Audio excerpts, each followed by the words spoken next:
I've been on a journey to transform my room into the most functional, aesthetically pleasing, and technologically advanced space there is. And in this video, I'll be putting up LED lights all around my room. Now this is something that I've always wanted to do because the lighting I already have can be too harsh with little to no control over it. So I'll be using Govee RGBIC W lights, and I already reviewed these in a previous video, so go check it out if you haven't already. So to start, I'm going to prep the walls by removing existing wire hider channels that I put up for my home theater setup, and I'll hide the wire on the base of the diffuser channels that I'll be putting up today. Now I didn't want to put up wire hiders again to avoid clutter, so this seems to be the most effective way to go. Now I'm using a scraper tool here, which I'll gently slide in and twist, snapping the channels right off. Now it does peel the paint off a little bit, but that's an easy fix. I'm going to open these up and lay them out to prep them. These are V-shaped channels with a milky white cover. These should be about 20 strips of 3.3 feet or a meter in length, which is more than I need for this room, so that's good. Always good to have extra. I also got corner connectors, which were not included with the diffusers, so I had to order them separately, which is kind of a bummer. So I'll be using tape instead of any of these clips provided, which I honestly think are unnecessary damage to your walls and a lot of extra work. The tape I'll be using is nano tape, or it's also called gecko tape, I believe. And trust me when I tell you, this thing can hold. I've used this all around the house for countless different projects and ain't nothing ever fall on me. Hell, this tape might be the only thing able to hold relationships in place. So I'm putting little pieces of this tape on the channels about 10 inches apart, which should be more than enough for a balanced hold. I'll also be putting the same tape on the corner connectors on all four sides that'll have contact with the wall. And while I do that, here's some chill steps so you guys can relax and enjoy the process.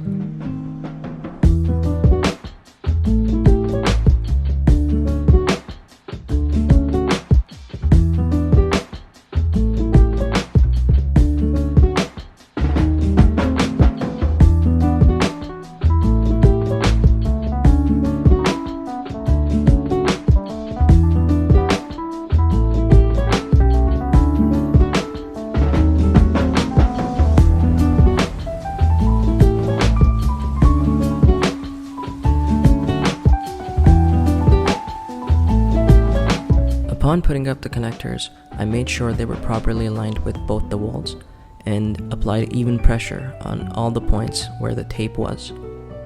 And once they were up, my strategy was to start putting the diffuser channels on each side of the connectors. And a thing to note, you want to hear a very satisfying click on the connection point and then start applying even pressure on all the points where the tape was and just keep going on from there.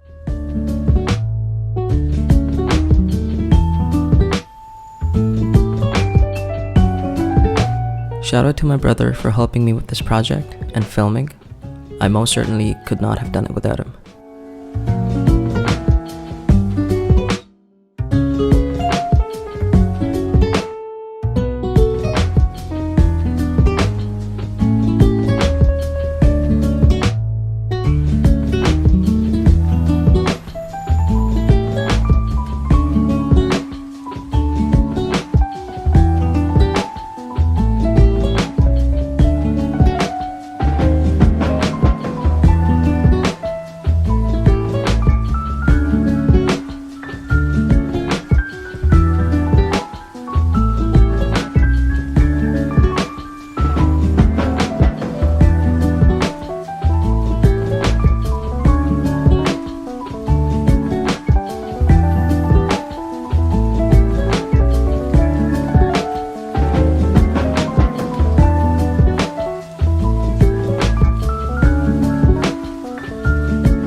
So after putting most of these channels up, there were only a few left by the ends as my brother points them out.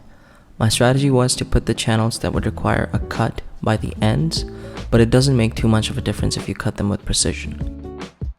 Now I had to sand some of them to make them fit as I cut them a bit longer to achieve that seamless fit. And at this point my room was absolutely trashed. And to cut them all you need really is a miter saw, but if you don't have that, a hacksaw would work fine as well.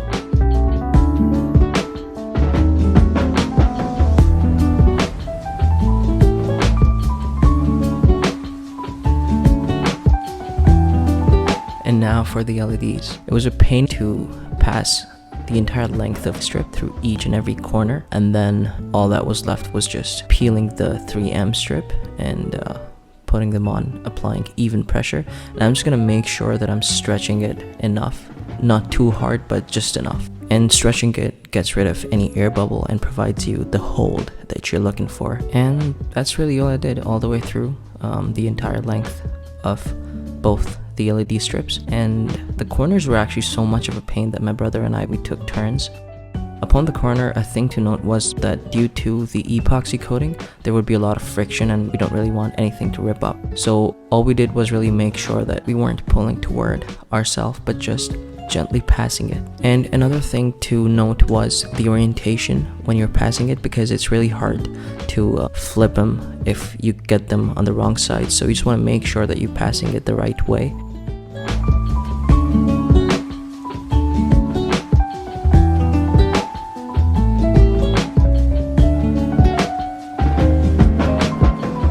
And for the corner here, I've seen a lot of videos where people will tell you to bend them in a certain way or in a certain direction, but I find a lot of that just damaging the LEDs for no reason. So all you really need to do is just gently bend the strip in the direction you need, making sure that you're not bending over any actual LED, and that's really it. Now here's the tricky part.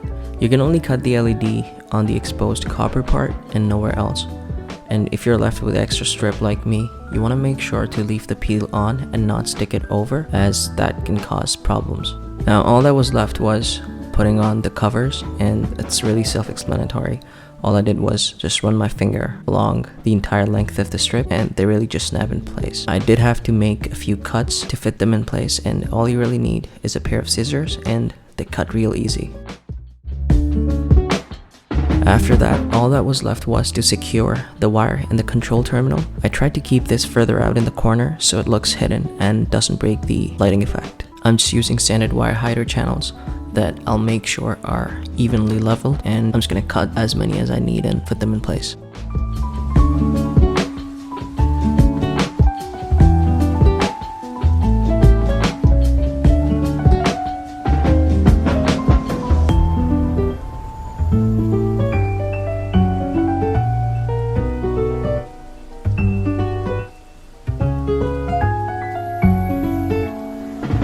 And with the lights in place, the final reveal.